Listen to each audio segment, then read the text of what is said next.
Okay.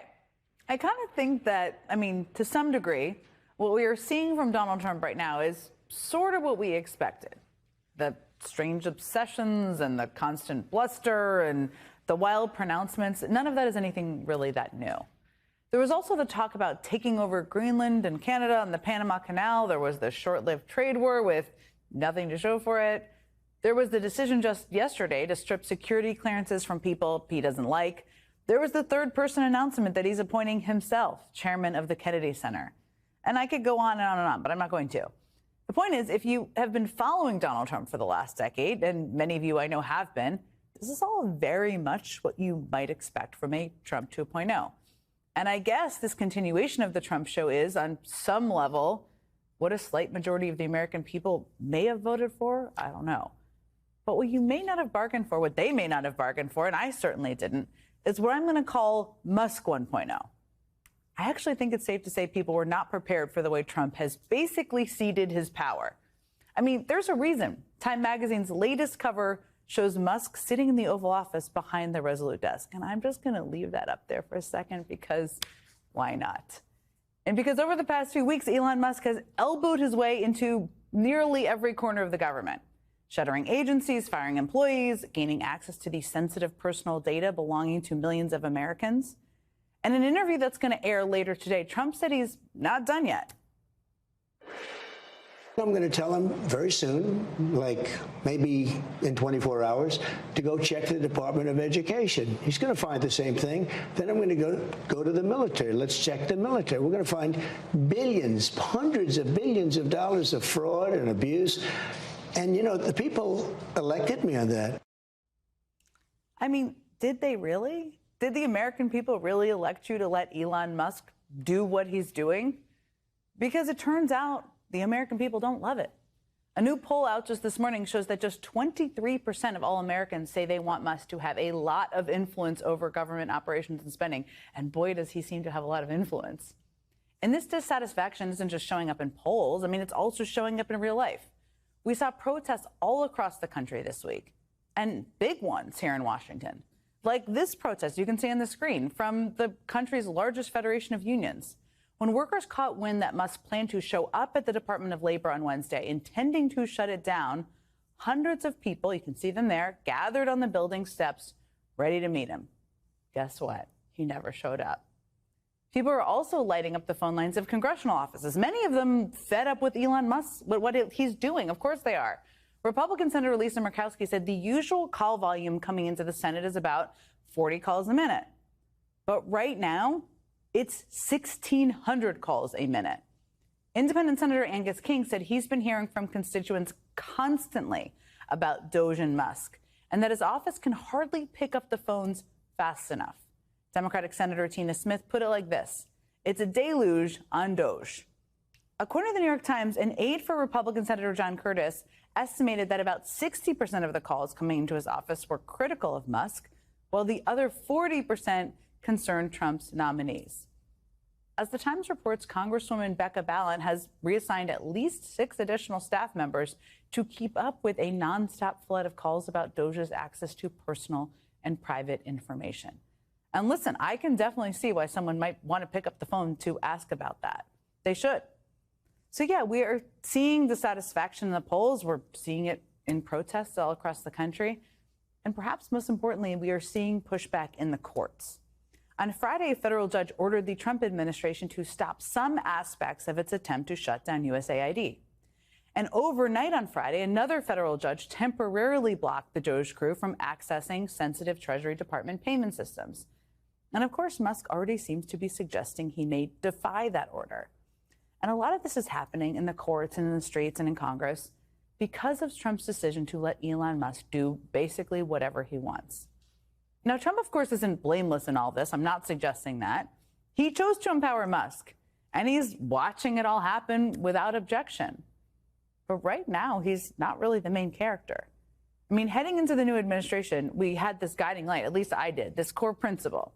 Watch what Trump does, not what he says. Don't get distracted by that. But at least right now, I think we have to make a bit of a revision. Right now, we need to watch what Musk does, not what Trump says.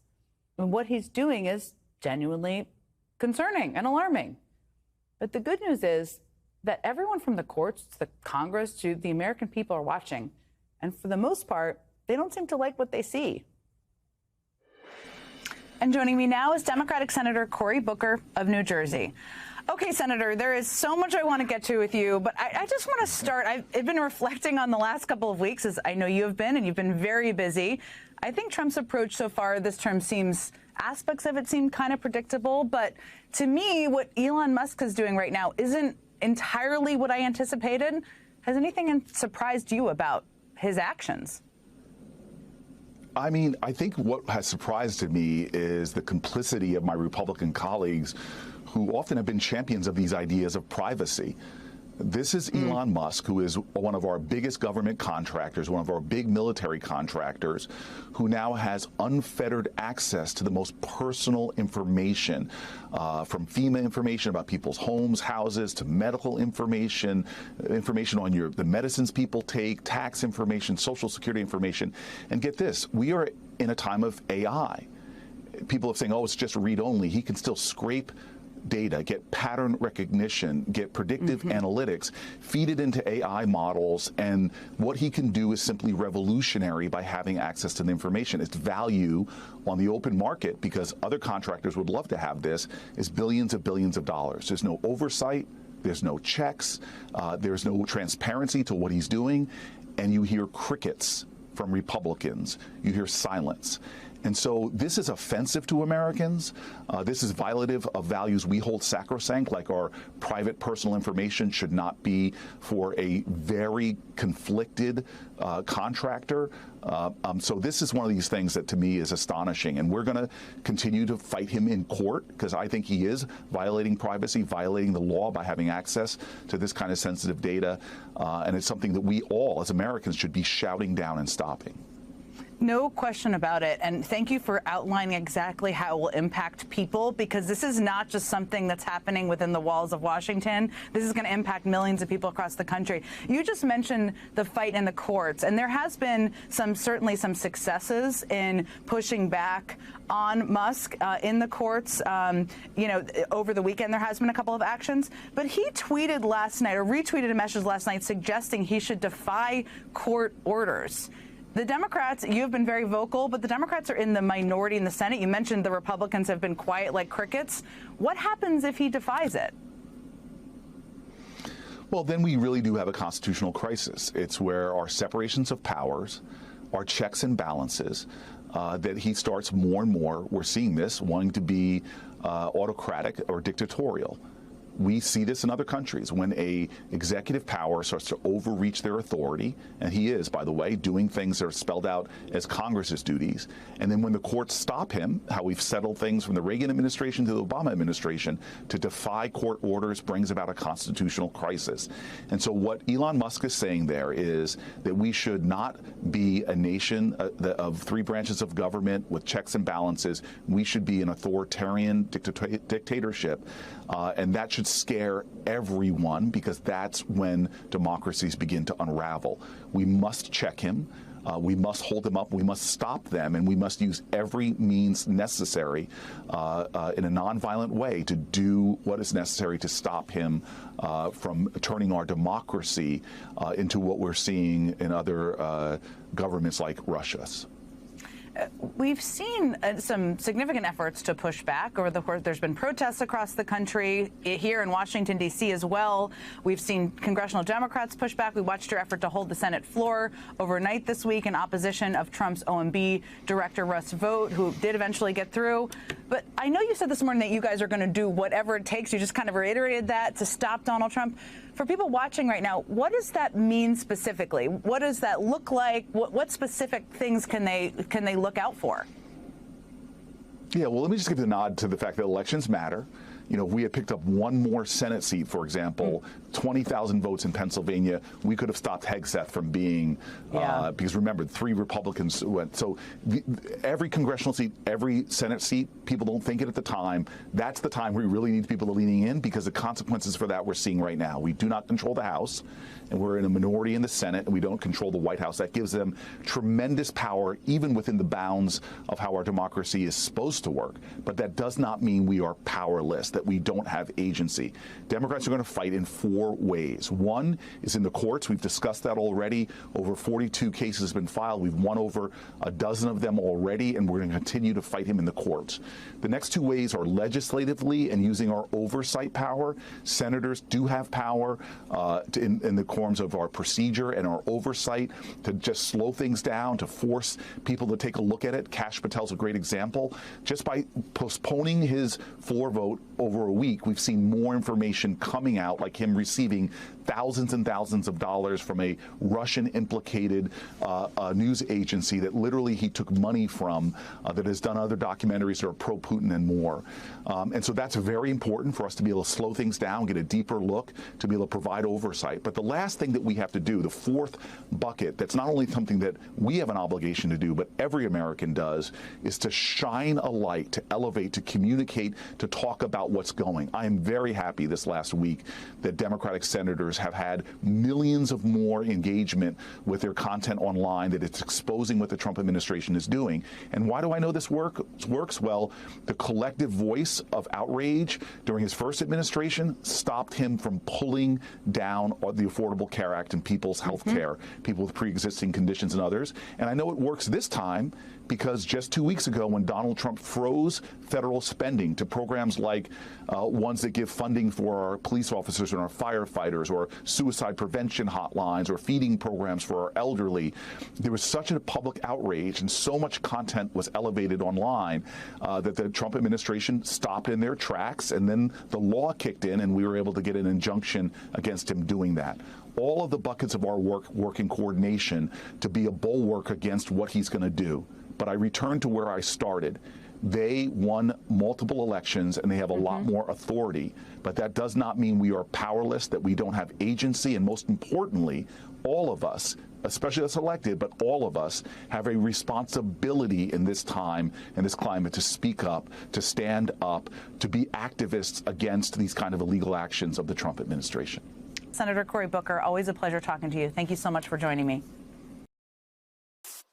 Elon Musk, you may have illegally seized power over the financial payment systems of the United States Department of Treasury, but you don't control the money of the American people. The United States Congress does that.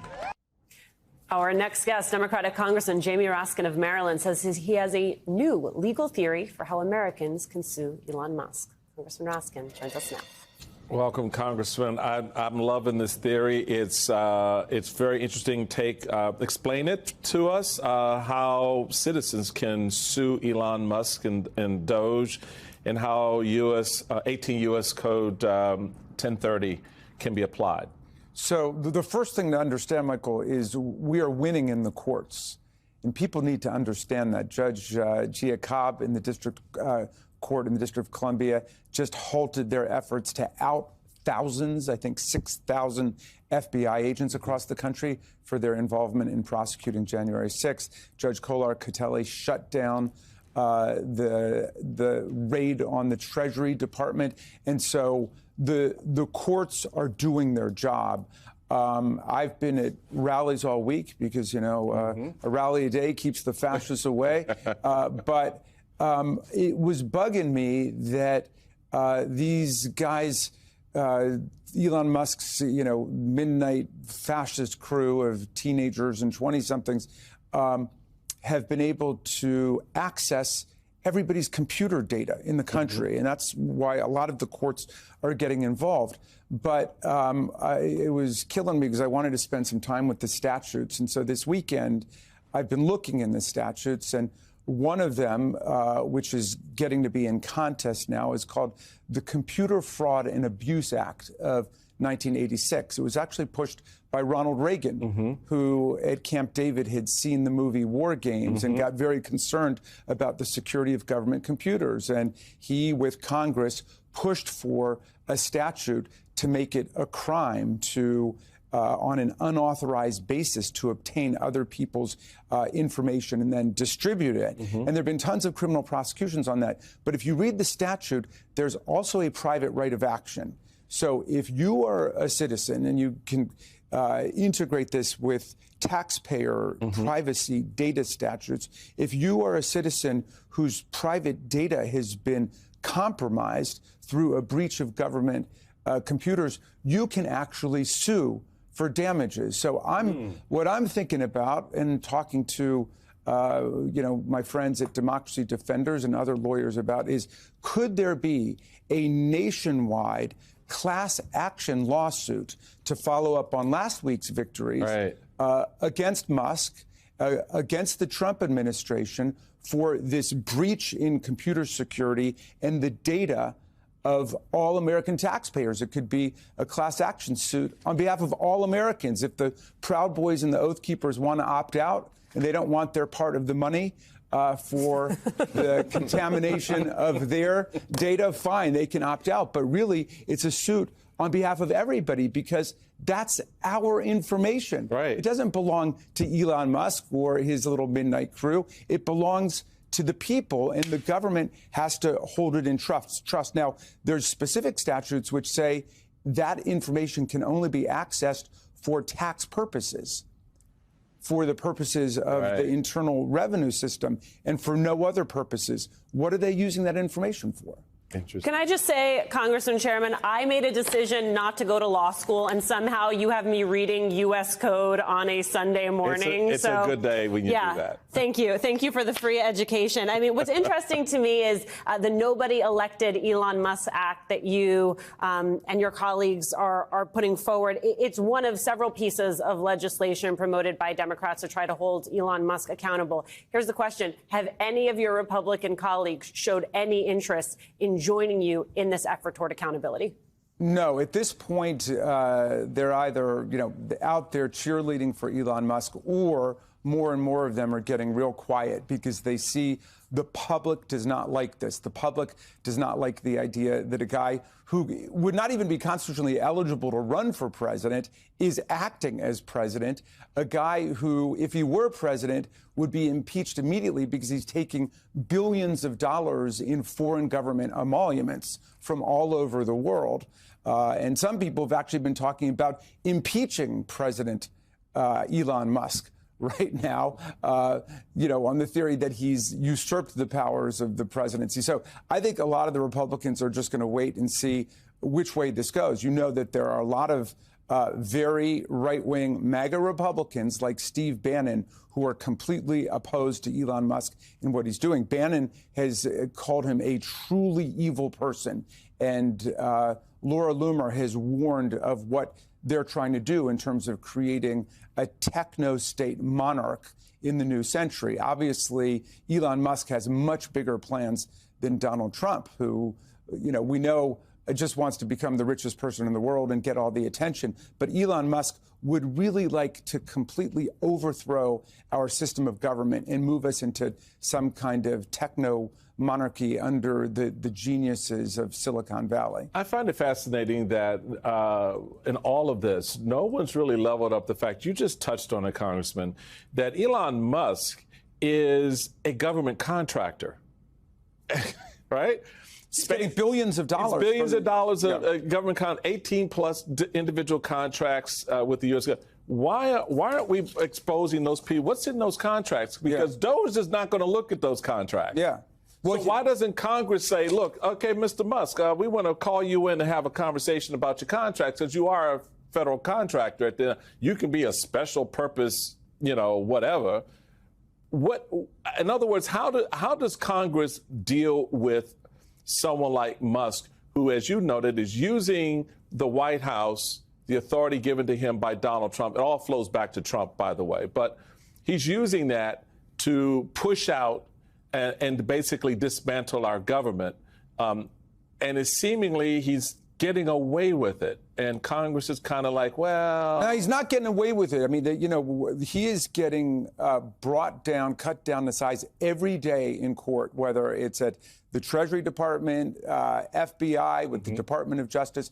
And the reality is that he is a huge government contractor. He collects billions of dollars from the U.S. taxpayers, and he has an obligation right now under federal legislation to file his ethics disclosure forms. And we haven't seen those ethics disclosure Are there forms. conflicts there between what he's doing and his contracts? There are radical conflicts of interest. For example, then suspend the contracts. Well, there we go. I mean, the problem is the executive branch right now is not enforcing that process, but we're going to have to make them do it through the judicial branch and by Congress. But there are radical conflicts of interest. He is overseeing his own government contracts. He keeps talking about waste, fraud, and abuse. How about the waste, fraud, and abuse that was being investigated with Elon Musk in China by AID, which led him in his, outrageous destruction of foreign aid, which is coming back to haunt U.S. foreign policy. Now you know why, folks, he's going after USAID, because USAID was calling him out. Congressman Raskin. Since entering office, President Trump has been ambitious about territorial expansion, sounding more like Donald the Conqueror. He's insisted that the U.S. take ownership of the Gaza Strip and the Panama Canal. He's tried to buy Greenland from Denmark. He's pitched Canada on joining our union as the 51st state. And at his inauguration, Trump took America's original expansionist slogan and blasted it skyward. We will pursue our manifest destiny into the stars, launching American astronauts to plant the stars and stripes on the planet Mars.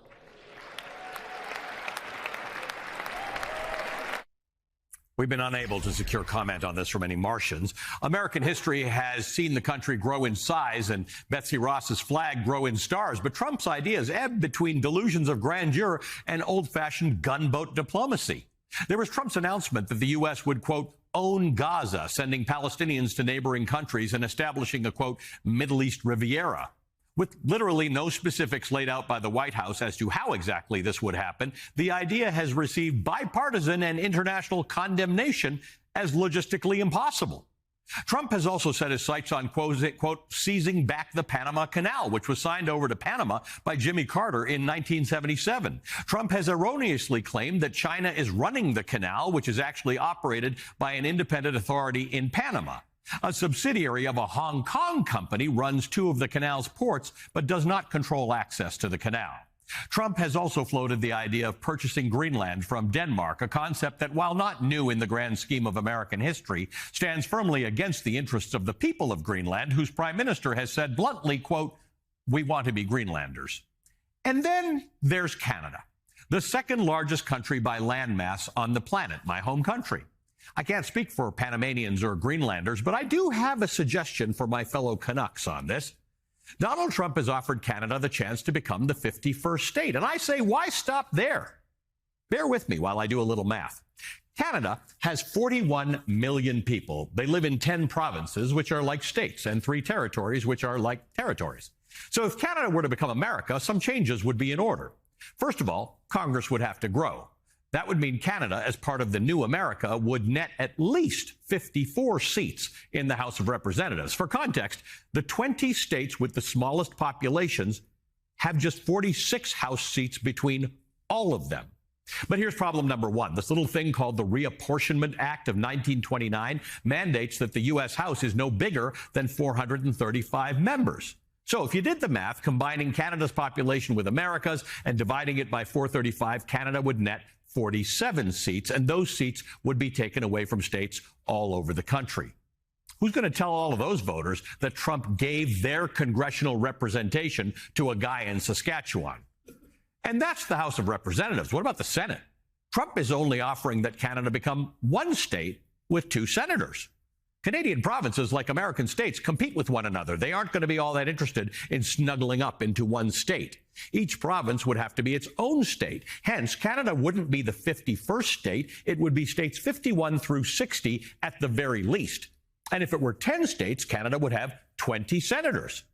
It would be the largest reorientation of political power in America since women were given the right to vote in 1920. Trump is specifically asking Canada to join as just one state for that reason. It would likely swing power away from Republicans to do it any other way, which is why they've long opposed statehood for Puerto Rico and Washington, D.C. They assume both would become Democratic strongholds, increasing the Democrats' control in Congress. Here's how Republican Senators Tom Cotton and Lindsey Graham have weighed in on the issue over the years. Any of us need D.C. and Puerto Rico being a state? That dilutes our power. The House is voting tomorrow on a bill to make Washington, D.C. a state. If that sounds insane, you're not alone. So why are the Democrats pushing for it? The answer is simple: power. The Democrats want to make Washington a state because they want 2 new Democratic senators in perpetuity. Now, if the thought of a couple of senators from Puerto Rico, like people who are actual American citizens, scares them, I wonder how 20 from the land of maple syrup, Mounties, and Anne of Green Gables is going to go over. And while it's difficult to compare American and Canadian politics directly, we've got some sense of how Canadians, or what might come to be known as Camericans, might vote. Canada has a multi-party parliamentary system, but in 2003, the Conservative parties united under one banner. And since then, the Conservatives have received, on average, about 35% of the popular vote in each election. The left of Conservative parties combined have received an average of 63% of the popular vote. Expansion from Canada to the Gulf of America might be a fun idea for Trump until our nice neighbors up north kick his party out of office and install a liberal supermajority. We haven't even talked about what this is going to do to the Supreme Court. Now, of course, in typical Canadian politeness, Prime Minister Justin Trudeau said there's, quote, not a snowball's chance in hell that Canada joins America. But Canada, if I were you, maybe the chance to take over your noisy neighbor from inside isn't the worst idea in the world. Joining me now, Joyce Vance, former federal prosecutor, now University of Alabama law professor, co-host of the Sisters-in-Law podcast, and an MSNBC legal analyst. Joyce, welcome to you. So 2 notions stand out to me from that statement by Senator Murphy. Comparisons to Watergate and constitutional crisis. By definition, are we in a constitutional crisis? And whatever this is it worse than Watergate? Yeah, I think it's very difficult to make those comparisons in the moment simply because we don't know what's going to come next. We know what happened in Watergate. Ultimately, the rule of law and the Constitution held. Here we have questions heading into this week. And so I think the best answer, Alex, I can give is to say this. Elections have consequences, and one is that presidents get to set priorities. Donald Trump can decide that immigration is the most important thing he wants to do during his term in office. People may agree or they may disagree, but he has that power as president. The question now is whether he has other power and authority he's trying to exert. Can he, for instance, with the stroke of a pen, change the Constitution, as he's tried to do with birthright citizenship? And to Senator Murphy's point, what happens when he decides to send someone who's of questionable status, quite frankly, in terms of whether they're a government employee or not, into a government agency on a poorly defined mission that may involve fraud and waste, but may just as easily involve other things? And so the questions we'll grapple with this week, largely in the courts, but perhaps in Congress too, is whether Trump has the legal authority to do these things, or whether he's acting illegally and beyond his constitutional authority. Okay, so if we are in a constitutional crisis or even on the brink of one, what can congressional Democrats do to stop this? Because Republicans hold both houses of Congress, and the GOP as a whole clearly doesn't seem to see this as a crisis. Yeah, I think I would go further than that and say that Congress really has bent the knee to Donald Trump, the Republican-led Congress, early on ceding their power to advise and consent to nominees and letting folks go through with some very questionable personal characteristics, nominees that, frankly, other Senates might have balked at confirming. Now we continue to see that. Donald Trump issues the memo early on that impounds congressionally authorized spending. The power of the purse is one of the Congress's most important powers under the Constitution. And while Trump's actions are being challenged in court, and so far successfully, although in a very preliminary way, the Congress hasn't really stood up with one voice. Democrats are jumping up and down. They're outraged. But the Republican majorities aren't moving against Donald Trump. And that's concerning here because Congress, in many ways, as the Article 1 branch of government, is meant to be the primary check on the president, the Article 2 branch. Mm-hmm.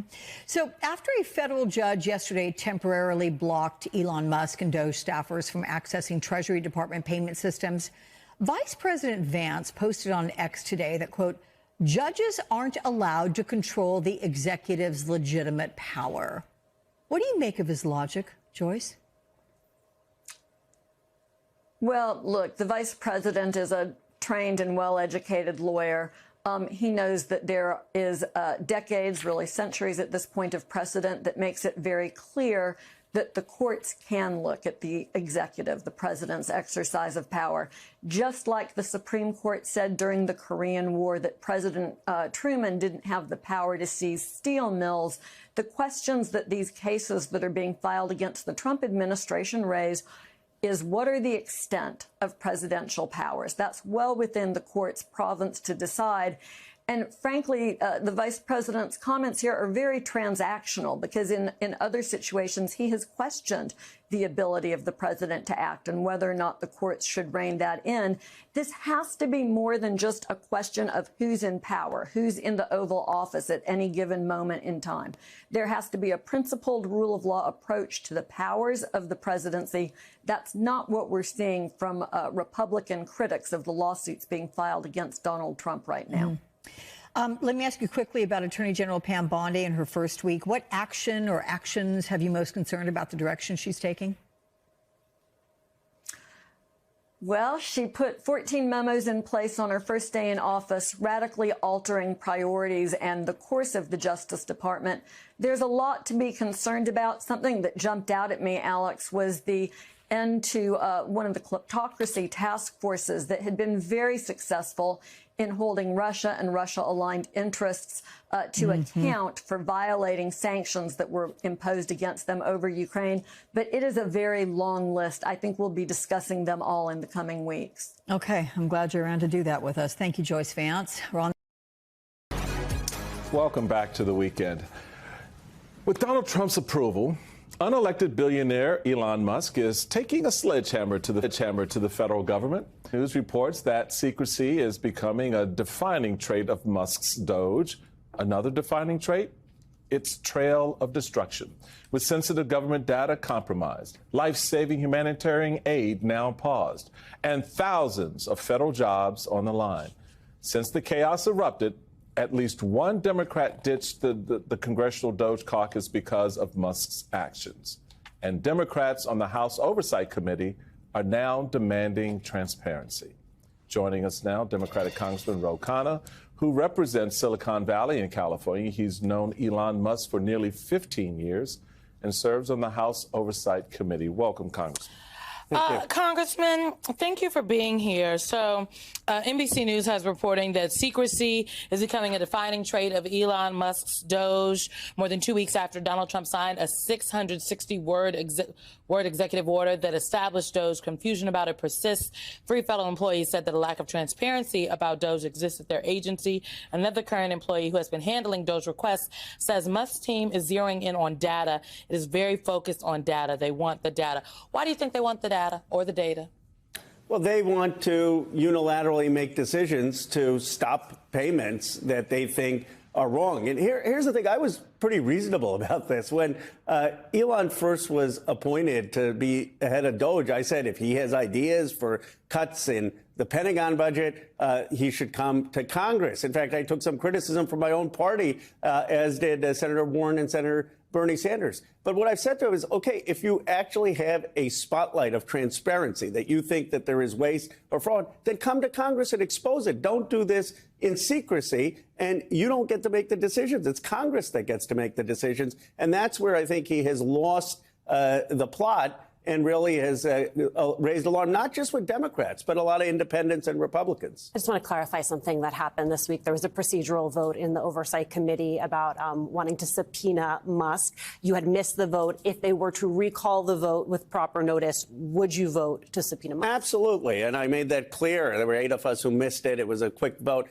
He needs to come before the committee. He should be subpoenaed. He should be explaining why he has taken any action to freeze the payments unilaterally, and also whether he's going to comply, most importantly, comply with the judge's decision that says that any of his employees should not have access to any of our sensitive information. And just to be clear, in addition to using the power of Congress to subpoena him, you've personally messaged him and said, you should come. You should explain this. What was his response to you? Well, I don't know if I could say the response on air, but it was not a polite one. You could, I mean, I knew that when I put that tweet up saying that he should be subpoenaed and come, that it would get a reaction. And what he says is, well, I'm on this mission to cut the deficit. I want to expose the fraud. I didn't come here to give a report to Congress. But the reality is that Congress is the agency under Article 1 of the Constitution that gets to decide spending. And if he's that confident that he has fraud, waste, and abuse, then why not come to Congress and expose it to the American public? Because it's all a lie. That's why he doesn't want to come, and that's why he doesn't want to spend the time, and that's why he's responding to you the way he did. He should be subpoenaed. He should have his behind brought up to the hill here and explain to us what he's doing. I mean, this is the point. These folks are acting with impunity. They're acting uber executive, right? And so the question that I consistently have in all of this is where is the fight here? Where is the sense of this is our domain? You're now treading on our domain, Elon Musk. You're in some made up agency. You don't even really exist. The thing you're doing is not real. Get your behind up here to Capitol Hill and tell us what you're doing. That's what I think a lot of Americans out there want to see and hear. My question is, why aren't we? Why don't Democrats push the limits the way the Republicans are pushing the limits right now? Well, we are going to have the fight. I'll answer that question, but I want to make 2 points about why this isn't the right approach if you actually cared about deficit spending. You wouldn't start with U.S. aid that's less than 0.1% of the entire federal budget. You wouldn't start with the CFPB, which is less than 0.01% of the federal budget. You would start with things like the Pentagon that are over 50% of the budget, and yet that's not been the approach. Now, look, the Democrats are going to fight. I grant that the first 2 months after we lost with Vice President Harris, we were a bit shell-shocked. There wasn't the same unity. But the time that these Treasury payments were freezed, the time that they stopped that portal on Medicaid funding, something snapped in the American public and with Democrats. And we've been unified ever since. Hakeem Jeffries is a fighter, and here's where we're going to make the fight. The debt ceiling and the funding government, they're going to need Democratic votes. Chip Roy is not going to go vote for the debt ceiling. And Hakeem Jeffries and the Democratic caucus are going to be unified, not a single vote unless every dollar of Congress's appropriation and authorization is spent. And we have very much clarity that nothing is going to happen without the congressional branch. And we're going to win that fight. You know, this point about needing Democratic votes for the budget fight and the funding fight, absolutely. But I have heard many of these caveats from Democrats up and down the board. And right now, the administration is thumbing their nose at you all. They are ignoring the fact that you all have appropriated dollars already. And so what assurances could you all possibly get that would make you feel comfortable to vote with Republicans to fund the government? Well, right now, we've been saved by some of the judges' decisions who have put a pause on any effort to cut funding. But you're absolutely right that we can't just take the president's word for it on some ironclad agreement that they're going to spend it. One of the ideas floated is that there should be automatic triggered cuts if the president doesn't go along with it to Republican priorities. So there are ways that we can get that agreement. But people should know that the Congress has tremendous power. They're going to need the Democrats' votes on the debt ceiling. They're going to need the Democrats' votes on keeping government open. In the caucus meetings, there is a fierce resolve to make sure that we stand up for Congress's authority to appropriate money and for that to be spent. And it's a shame. It's a shame that we can't get three other Republicans to stand up for Congress's Article 1 priority, that we have to rely on Reagan-appointed judges and George Bush-appointed judges to do that, and you can't get three Republicans to go along and do that. So, Congressman, I don't know if you watch our show, but one of Michael Steele's favorite questions to ask over and over again is, where is J.D. Vance? Is he still the Vice President of the United States? And you found out this week where he is. He is apparently on X. Just to give our viewers a little bit of context, you had a DOJ staffer who resigned over racist X posts. He has since been rehired. You and J.D. Vance sort of went back and forth on this because a lot of the racism was directed at the Indian community. I just want to cut through the noise here. What is the message from an administration that looks the other way on something like this? There's a 25-year-old who works at DOJ. He had put out on social media that we should normalize Indian hate, that we should repeal the 1964 Civil Rights Act, that we should eradicate all of Palestine, and many other offensive things. J.D. Vance said, well, let's rehire him. All I asked is, before you're going to rehire someone who's 25 who has these social media posts, how about making sure that he retracts those statements and apologize? And for whatever reason, Vance got triggered. He said, this congressman's whiny, this congressman disgusts me. But I don't think it is whiny or disgusting to say that someone who doesn't believe in the Civil Rights Act, someone who believes that we should normalize Indian hate, before they represent you in the federal government, before they work for your administration, that you would want to ask that they publicly retract those statements and apologize. I wasn't even saying that he shouldn't be given a second chance. And I still don't have an answer from the administration about whether they're going to do that. They're going to rehire him, but is he going to retract those statements? I mean, I have a question. Do you think that the president supports white supremacist ideology? I have no idea what is in his heart. All I know is what his actions are. And his actions are that you have someone who has put out statements of white supremacy. I think if you're saying normalize Indian hate, and if you're saying repeal the Civil Rights Act, and if you're saying eliminate Palestine, those are, by definition, white supremacist statements. And now you're saying rehire him, and you're basically saying that you don't have to retract those statements. I mean, and this is not about someone getting a second chance. Yes, we all make mistakes in our youth. Yes, I don't think someone, if they're in their 20s, even if they put out racist statements or stupid jokes, should never be rehired. But we're talking about working for an administration, and you put these statements out just a few months ago, and you're not willing to say retract them. You're not willing to say apologize for them. That is offensive to the country. It's not just offensive to Indian Americans. It says, where is the accountability? You know, we've gone, Simone, too far in describing everything as woke. I mean, talking about basic respect for other individuals, if that's woke, then call me woke. But, you know, are you going to call Dr. King woke because he stood up for civil rights? Are you going to say that people who preach against hate are woke? I mean, it's gone too far. And those of us who believe in treating people with equality and dignity need to stand up for that and not buy into the Republican frame. Congressman Ro Khanna, thank you so much for being with us.